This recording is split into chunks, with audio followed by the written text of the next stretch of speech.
29 मई 2022 को पंजाबी सिंगर और रैपर सिद्धू मूसेवाला की जान ले ली गई। हर किसी को इस घटना ने दहला दिया। ये वारदात तब हुई जब सरकार ने उनकी सुरक्षा में लगे गार्ड्स को हटा दिया था।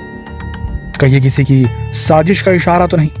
आखिर क्या कारण था इस वारदात का और शुभदीप से कैसे बने सिद्धू मूसेवाला?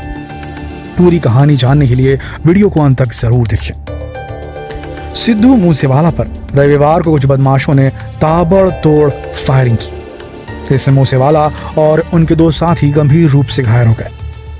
तुरंत ही तीनों को अस्पताल में भर्ती करवाया गया, जहां डॉक्टरों ने सिद्धू मूसेवाला को मृत घोषित कर दिया। सिद्धू मूसेवाला और उनके साथियों पर 30 राउंड फायरिंग की गई थी। सिद्धू मूसेवाला के वारदात में AN-94 रशियन असॉल्ट राइफल का इस्तेमाल हुआ था। पंजाब के गैंग वॉर में AN-94 का इस्तेमाल पहली बार देखने को मिला है। कहा जा रहा है कि इस वारदात में 8 से 10 लोग शामिल थे। इस घटना की जिम्मेदारी लॉरेंस बिश्नोई गैंग के सदस्य लक्की ने लिया है, जो अभी कनाडा में है। पता चला है कि बिश्नोई गैंग के विरोधी कैंप को सिद्धू मूसेवाला सपोर्ट कर रहे थे और इसी वजह से सिद्धू मूसेवाला लॉरेंस बिश्नोई गैंग के निशाने पर थे। एक पुलिस अधिकारी ने बताया कि हमला करने वाले अपनी गाड़ी छोड़कर भाग गए थे। अब पता चला है कि उसकी नंबर प्लेट नकली थी। वहीं पुलिस को भी कुछ सुराग मिले हैं, जिनके आधार पर खोजबीन जारी है। पुलिस ने मूसेवाला हत्याकांड की जांच के लिए SIT यानी कि स्पेशल टीम गठित की है। इस कांड ने पंजाब में बनी नई आप सरकार को कटघरे में लाकर खड़ा कर दिया है। इस वारदात को सुरक्षा में बड़ी चूक माना जा रहा है। विरोधी पार्टी के लोग सरकार पर आरोप लगा रहे हैं कि वहां के CM और अरविंद केजरीवाल जी की सरकार के गलत फैसले की वजह से सिद्धू की जान चली गई। सिद्धू मूसेवाला ने बहुत ही कम समय में जो कामयाबी हासिल की थी वो वाकई काबिले तारीफ थी। चलिए पहले जान लेते हैं कि सिद्धू मूसेवाला आखिर थे कौन, जिनकी असमय मौत से पूरी पंजाबी म्यूजिक इंडस्ट्री सदमे में है। आजकल यूथ के फेवरेट सिंगर और रैपर्स में से एक सिद्धू मूसेवाला का जन्म 11 जून 1993 को पंजाब के मनसा जिले के मूसा गांव में एक पंजाबी परिवार में हुआ था। पंजाबी फिल्मों और म्यूजिक इंडस्ट्री में अपनी छाप छोड़ने वाले सिद्धू मूसेवाला का असली नाम शुभदीप सिंह सिद्धू था।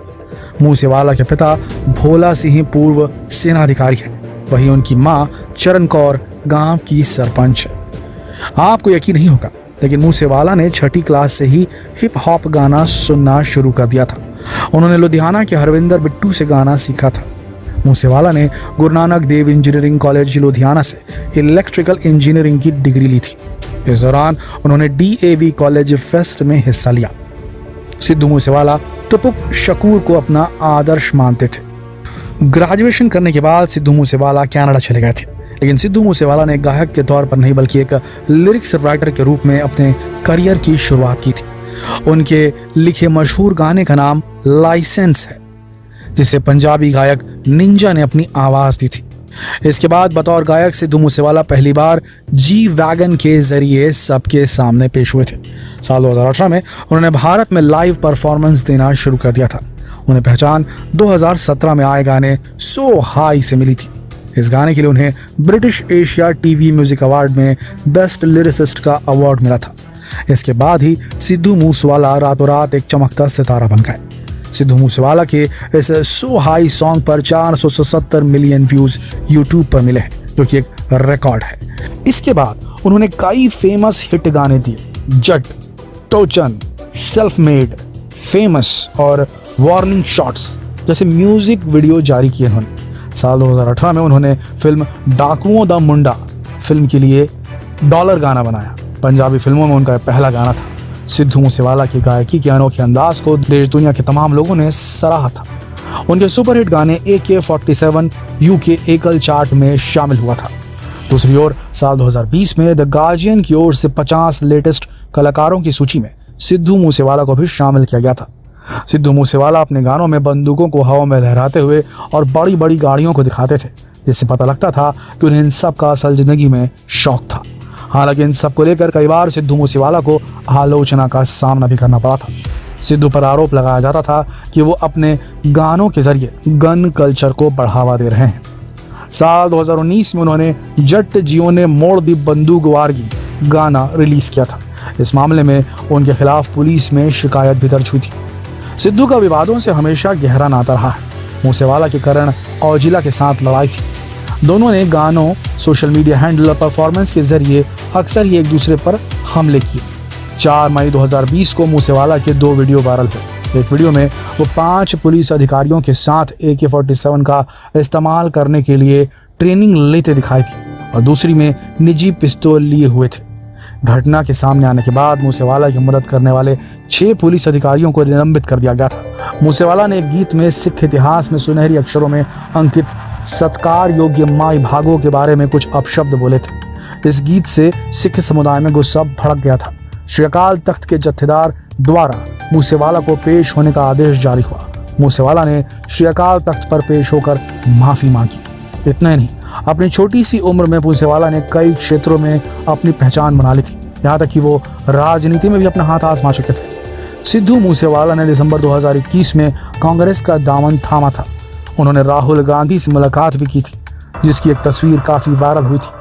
अभी हुए पंजाब चुनाव में मूसेवाला कांग्रेस के टिकट पर विधानसभा का चुनाव भी लड़े थे, जिसमें उनको हार का मुंह देखना पड़ा था। उनकी इस तरह बेदर्दी से हत्या कर दी जाएगी ये कोई सोच भी नहीं सकता था।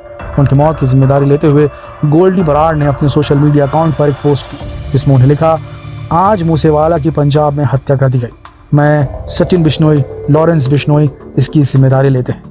यह हमारा काम है। इसके साथ ही उसने सिद्धू की वारदात का कारण भी स्पष्ट किया। उसने लिखा कि मूसेवाला का नाम हमारे भाई विक्रमजीत मीदू खेरा और गुरुलाल बराड़ की हत्या में सामने आया था, लेकिन पंजाब पुलिस ने मूसेवाला के खिलाफ कोई एक्शन नहीं लिया। इसके अलावा सिद्धू मूसेवाला हमारे एसोसिएट अंकित के एनकाउंटर में भी शामिल था। मूसेवाला हमारे खिलाफ काम कर रहा था। दिल्ली पुलिस ने भी उसका नाम लिया था, लेकिन मूसेवाला ने अपनी पॉलिटिकल पावर का इस्तेमाल कर हर बार खुद को बचा लिया और इसीलिए उन्होंने खुद कदम उठाते हुए सिद्धू की हत्या करके अपने भाई की मौत का बदला ले लिया। इस बात में कितनी सच्चाई है ये तो हम नहीं कह सकते, लेकिन एक नज़र में यह घटना पारिवारिक रंजिश का मामला ही लग रहा है। लेकिन यहाँ जो बात सबसे ज़्यादा खटक रही है वो ये कि शुक्रवार को ही सिद्धू मूसेवाला की सिक्योरिटी हटा ली गई थी, लेकिन उनके पास कुछ सिक्योरिटी थी। उनके पास बुलेट प्रूफ गाड़ी से लेकर निजी सुरक्षा कर्मी और कमांडो भी थे। लेकिन वो हत्या वाले दिन यानी कि 29 मई को बिना बुलेट प्रूफ गाड़ी के निकले और निशाना बन गए। जिस वक्त मूसेवाला पर हमला हुआ उस वक्त अपने 2 साथियों के साथ वो गाड़ी में थे। तभी एक काले रंग की गाड़ी में सवार 2 लोगों ने सिद्धू मूसेवाला पर ताबड़तोड़ फायरिंग करनी शुरू कर दी, जिसमें सिद्धू मूसेवाला की मृत्यु हो गई और उनके साथ ही उनकी मां का सपना अधूरा रह गया। उनकी मां जल्द ही उनके सर पर सेहरा सजाने के ख्वाब देख रही थी, लेकिन अब उनका यह सपना कभी पूरा नहीं हो पाएगा। ऐसा लगता है कि सिद्धू को अपनी मौत का एहसास हो गया था। उन्होंने अपने आखिरी गाने में मौत का जिक्र किया। ये गाना 15 मई को रिलीज हुआ था और इस गाने में सिद्धू ने कहा था कि भरी जवानी में मेरा जनाजा उठेगा। दोस्तों, देश में जिस तरह खुलेआम हत्याओं की संख्या बढ़ रही है उससे आज हर इंसान डरा हुआ है। जब इतनी सुरक्षा में रहने वाले नेता और अभिनेता ही सुरक्षित नहीं है तो फिर आम लोगों का तो भगवान ही मालिक है। आपकी इस बारे में क्या राय है? क्या सच में कानून व्यवस्था अपने निम्नतम स्तर पर चल रही है? हमें कमेंट करके ज़रूर बताएं और ये वीडियो ज़्यादा से ज़्यादा लोगों तक शेयर करें ताकि लोग भी इस वारदात की हकीकत जान सकें। धन्यवाद।